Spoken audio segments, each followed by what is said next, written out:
नमस्ते दोस्तों, मैं श्रीवास्तव सर आपके लिए फिर 9 अक्टूबर का करंट अफेयर्स लेकर के आया हूं।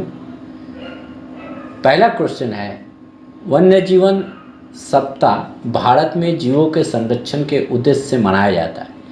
निम्नलिखित में से किस महीने में यह मनाया जाता है? दोस्तों, यह जो अक्टूबर महीने में मनाया जाता है, और जैसा कि नोट्स मैंने इम्पोर्टेंट दिया कि it is celebrated for rising awareness the public to important measures for the protection of wildlife. वन्य जीव की रक्षा के बारे में पब्लिक को जानकारी देने के उद्देश्य से यह दिवस मनाया जाता है। और यह जो सप्ताह मनाया जाता है वो 2 अक्टूबर से 8 अक्टूबर के बीच में मनाया जाता है। और पहली बार वाइल्ड लाइफ वीक सेलिब्रेट किया गया था 1957 में, 1957। 20 दिसंबर 2013 को यूएस ने ये डिक्लेयर किया कि वो जो है 3 मार्च को वर्ल्ड वाइल्ड लाइफ डे मनाया जाएगा। तो ये सारी थी इनसे लिंक जी के। अगले प्रश्न में हम लोग आते हैं।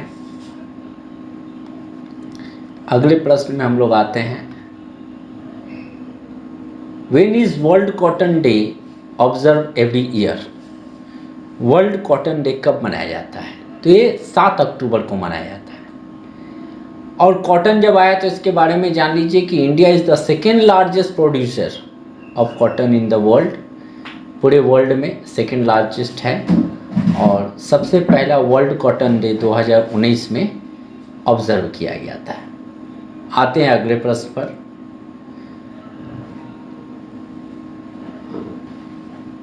रैपिड एक्शन फोर्स का गठन कब हुआ और इसका मुख्यालय कहाँ है? When was rapid action force? RAF, ठीक है, रैपिड एक्शन फोर्स का गठन कब हुआ, इसका हेडक्वार्टर कहाँ पर है? तो आप जान लीजिए कि इसका गठन जो है 11 दिसंबर 1991 में हुआ। और इसका जो हेड ऑफिस है वो नई दिल्ली में है। और ये RAF क्या होता है? CRPF का जो है एक स्पेशलाइज्ड विंग होता है।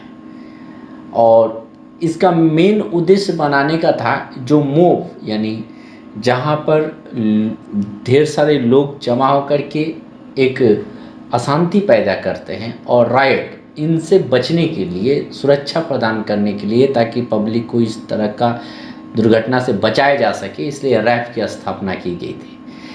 इसकी स्थापना 11 दिसंबर 1991 में, और ये जो है कार्य करना चालू हुआ 2 अक्टूबर 1992।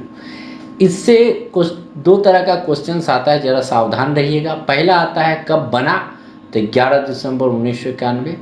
कब काम करना चालू किया, तो 7 अक्टूबर 1992। ये बहुत बार एग्ज़ाम में कुछ आपको कंफ्यूज करने के लिए ऐसा प्रश्न दे सकता है, सो बी केयरफुल, इसीलिए मैंने ये स्पेशल नोट दे दिया। इसका 10 बटालियन है न्यू दिल्ली, मुंबई, अहमदाबाद, भोपाल, अलीगढ़, मेरठ, हैदराबाद, जमशेदपुर, कोयम्बटूर एंड इलाहाबाद में। तो ये सारी इंपॉर्टेंट जानकारियां हैं, अवश्य नोट कर लीजिएगा। आते हैं अगले प्रश्न पे। भारत सरकार द्वारा UAPA ट्रिब्यूनल के पीठासीन अधिकारी के रूप में किसे नियुक्त किया गया? तो जानिए, UAPA मतलब अनलॉफुल एक्टिविटीज प्रिवेंशन एक्ट।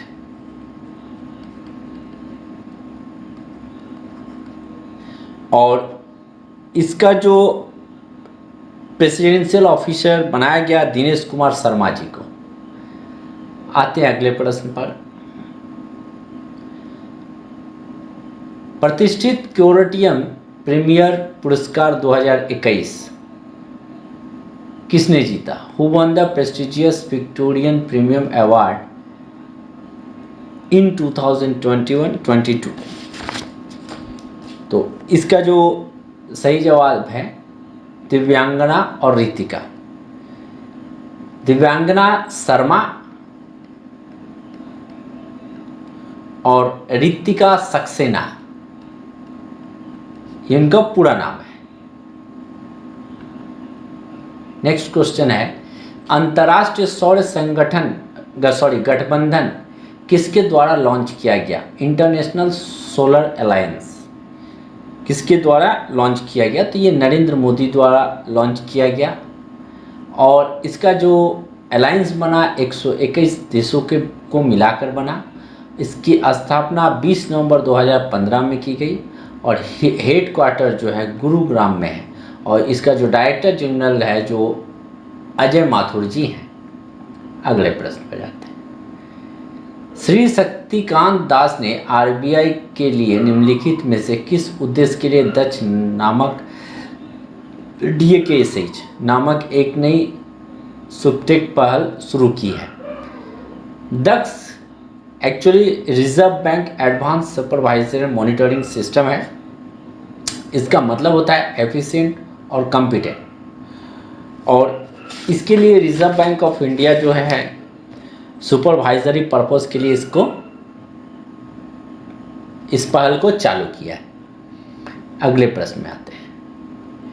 किस राज्य ने वायु प्रदूषण को नियंत्रित करने के लिए एंटी डस्ट अभियान चालू किया? सबसे ज़्यादा प्रदूषण हमको मालूम है दिल्ली में फैलता है, इसलिए दिल्ली सरकार ने इसको चालू किया। लॉजिक भी लगा सकते हैं आप, प्रदूषण यानी सबसे ज़्यादा दिल्ली में फैलता है, इसलिए दिल्ली इसका आंसर होने का चांस है। और इन्वायरमेंट मिनिस्टर गोपाल राय ने इस पहल को चालू की। G20 देशों के 8वां संसदीय शिखर सम्मेलन कहाँ आयोजित किया गया? तो G20 का जो 8वां संसदीय सम्मेलन जो है वो इंडोनेशिया में चालू किया गया। इसका डिस्कशन का थीम था stronger parliament for sustainable recovery. ये 6 अक्टूबर और 7 अक्टूबर 2022 को जकार्ता इंडोनेशिया में किया गया। पुरुष वर्ग में किसने FIH फेडरेशन डी हॉकी और IHC international hockey federation player of the year जीता? तो इसमें जो पुरुष मेन में जो जीते हैं मनप्रीत सिंह ने जीता 7 अक्टूबर 2022 को लुसान में। भारत का पहला सौर ऊर्जा से चलने वाला गांव कौन सा है? सौर ऊर्जा से चलने वाला, ठीक है, सौर ऊर्जा से चलने वाला मोडेरा है जो गुजरात में है। ये जो है गुजरात में है। देखिएगा आप लोग जितना भी डेवलपमेंट का काम पहले जो चालू होता है अधिकतर आज देखिएगा गुजरात राज्य में होता है। ये भी एक लॉजिक है। अगर आपको मान लीजिए ऑप्शन दिया थोड़ा भी कंफ्यूजन हो तो आप सोच सकते हो उस पर। अगला प्रश्न, किस कंपनी को भारत का पहला माइक्रो श्रेणी ड्रोन प्रमाणन प्राप्त हुआ है? तो इसका Australia aerospace limited. The company has been recognised for its indigenously designed A200 drone by the directorate general of civil aviation DGCA। तो दोस्तों ये सारी की सारी क्वेश्चन जो है काफ़ी महत्व रखती है, इसको आप जरूर पढ़िएगा। विशेष करके जो मैं लिंक जी के देता हूँ उसको विशेष करके पढ़िएगा। बहुत काम ये काफ़ी उपयोगी है आपके लिए। धन्यवाद दोस्तों।